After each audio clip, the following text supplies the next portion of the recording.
నేను వైజాగేనండి. లోకలే. మార్నింగ్ వచ్చాము. బావుంది ఇదంతాన. కొత్తగా చేశారు. లాస్ట్ టైమ్‌లో అయితే లేదు. చాలా ఇయర్స్ తర్వాత అవుతుంది గదా! బావుంది. ఫ్లవర్స్ ఎట్లా ఉందండి? ఫస్ట్ నుంచి లాస్ట్ వరకు ఫ్లవర్స్ అనేవి ఇంకా ఇప్పుడే వచ్చాము. స్టార్టింగ్‌లో ఉన్నాం కదా! చూడాలింకా. ఎలా నచ్చింది? ఎలా బావుంది. అనిపిస్తుంది? కొత్తగా ఉంది.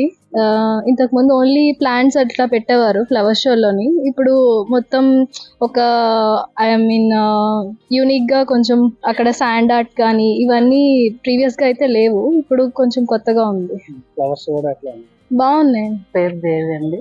హిమాచలం నుంచి. ఎలా అనిపిస్తుంది? బాగుంది, చూస్తుంటే చాలా ఎలా బాగుంది. లాస్ట్ ఇయర్ ఒకసారి పెట్టారు, అప్పుడు అంతగా లేదు, ఇప్పుడు బాగుంది. యాక్చువల్ గా ఫ్లవర్స్ అంటే ఇష్టం ఉంటది కదా, అన్ని రకాలు చూడడం ఇంకా బాగుంది. నేను మన వరలక్ష్మి నరసింహస్వామి మూర్తి గారి మూర్తిని ద్రాక్ష పళ్ళతో చామంతి పువ్వులతో బాగా డెకరేట్ చేసి పెట్టారు. చాలా అది మాత్రం చాలా అట్రాక్టివ్ గా ఉన్నది. కాకపోతే ఏంటంటే కొంచెం రెస్ట్రిక్టెడ్ గా కొంచెం లేట్ గా ఓపెన్ అవ్వడం జరిగింది. ఎనివే చాలా ఆహ్లాదకరంగా ఉన్నది.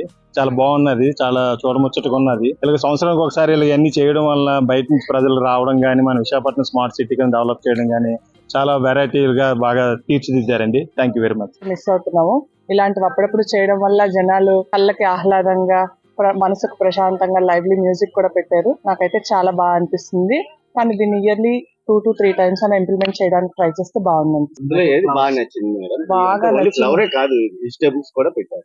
వెజిటేబుల్స్ పెట్టారు, బిట్టర్ గార్డ్ తో పెట్టారు, తర్వాత ఫ్రూట్స్ తో పెట్టారు, కాలీఫ్లవర్ తో క్రొకోడైల్ చేశారు. ఇదంతా చాలా బాగుంది. కళ్ళకైతే చాలా బాగుంది. ఎవరు మిస్ అవ్వద్దు. వైజాగ్ లో ఉన్న వాళ్ళందరూ మాక్సిమం రావడానికి ట్రై చేయండి.